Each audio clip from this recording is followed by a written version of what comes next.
Hello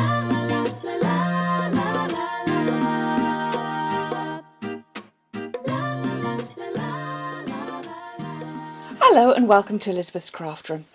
Today I'm going to do a little festive project inspired by one of my downline, Tracy, who made this cute hanging Christmas angel to hang from the Christmas tree. And I loved it. I wanted something though that would fit onto a card, and with some of our smaller scallop punches I've decided this could be a punch project I can share with you. So I've had a little play and I'll show you what we're going to do. We're going to start off with her face, and we're going to punch her face in with a 1-inch circle punch, and that's in Pink Pirouette I've chosen. And then for her hair we're going to use Early Espresso, and I'm using the 1 1/4-inch circle punch.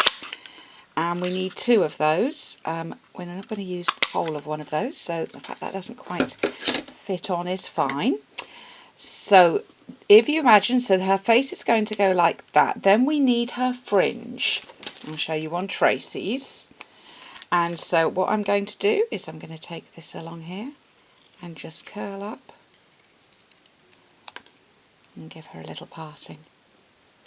Isn't that cute? How well can you see that? Shall I bring that up a little closer? So that's how we're going to layer that up. So that's the 3 pieces you need for her face. Next, her halo, and we've got this lovely silver cardstock that is in the Autumn Winter catalogue from Stampin' Up. To do her halo, I'm going to start off with the 1-inch circle punch again. And then I'm going to use the 1 1/4-inch circle.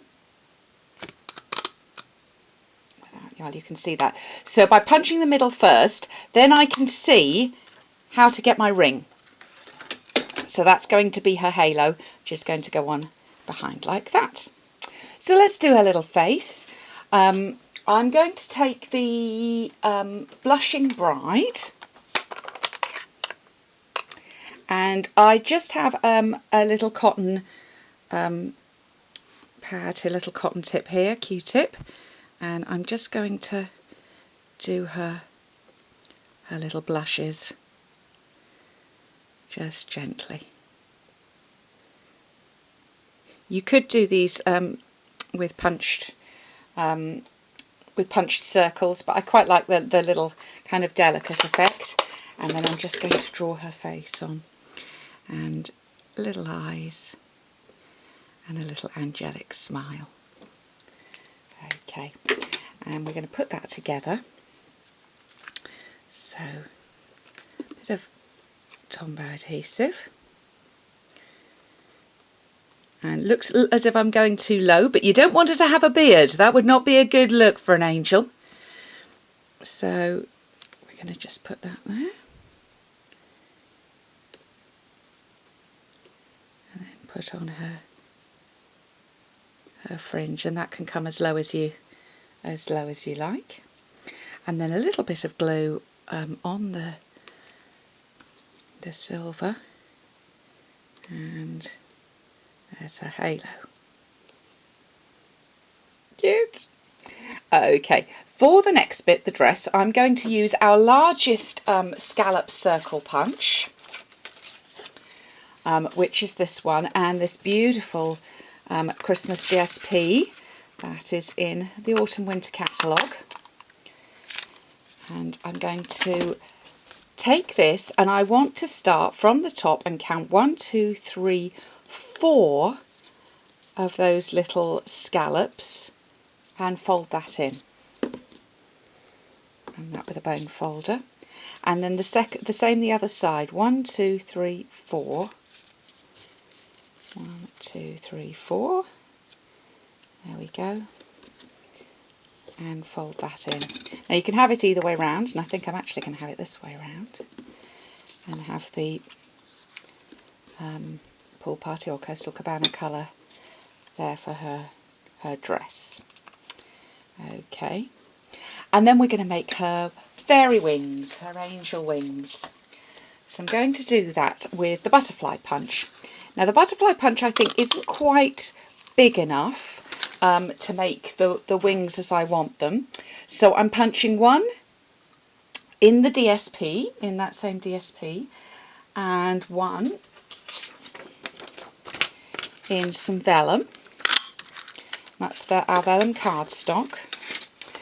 And then I'm going to take my Coastal Cabana ink and a sponge dauber, and I'm going to sponge the edges of those.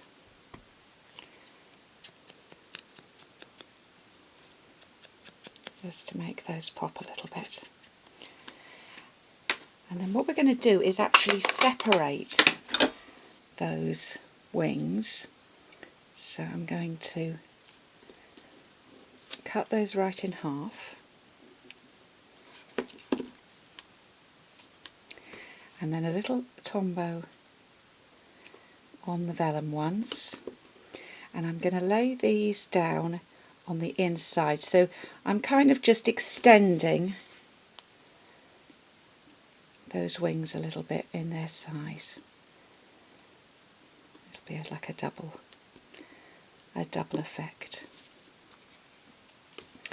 And then a little tombow on the back of her gown.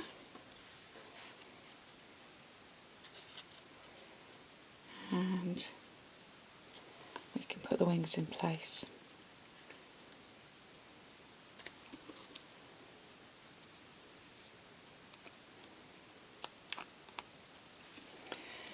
A little glue up at the top,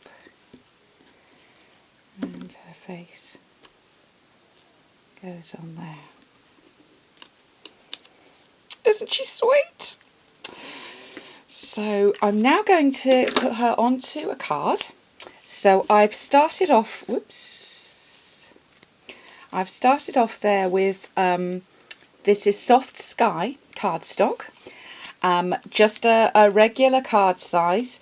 Then the next layer I'm doing in Smoky Slate at 4.5 by 3 3/4 inches, and then Whisper White in 4 by 3.5 inches. So I'm just going to layer those up. Now, if you're ever putting Tombow on the back of Whisper White or Very Vanilla, because it's smoothed cardstock, you want to be careful not to press with the nozzle of your Tombow onto that card, because you can actually mark it from behind.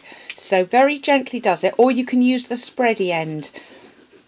At the other end of your Tombow you have a spreader, and that's a bit safer to use if you're a bit heavy-handed like me. Okay, I'm going to pop this up quite near the top there, and then I'm going to take from Sassy Salutations, I'm going to take the Merry Christmas Greeting, and I'm going to stamp that in baked brown sugar down at the bottom here.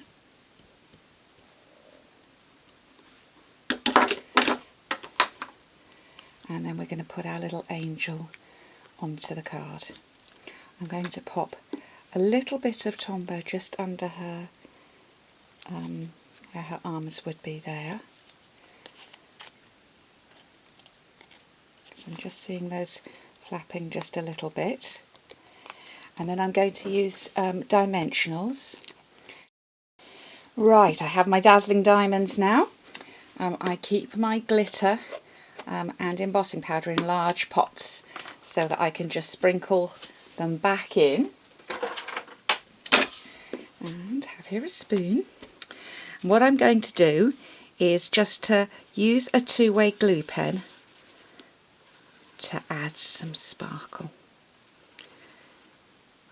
And I found that the two-way glue pen is one of the nicest ways for adding dazzling diamonds if you just want a sort of a gentle effect. And then I'm just going to sprinkle that all over and give it a good tap. And you can also, if you get a paintbrush, cracking, you can actually take off any that is sitting around the edge. Can do that with a tissue as well. Just something to take those excess bits off, and so your glitter is just where you want it to be. And isn't she cute?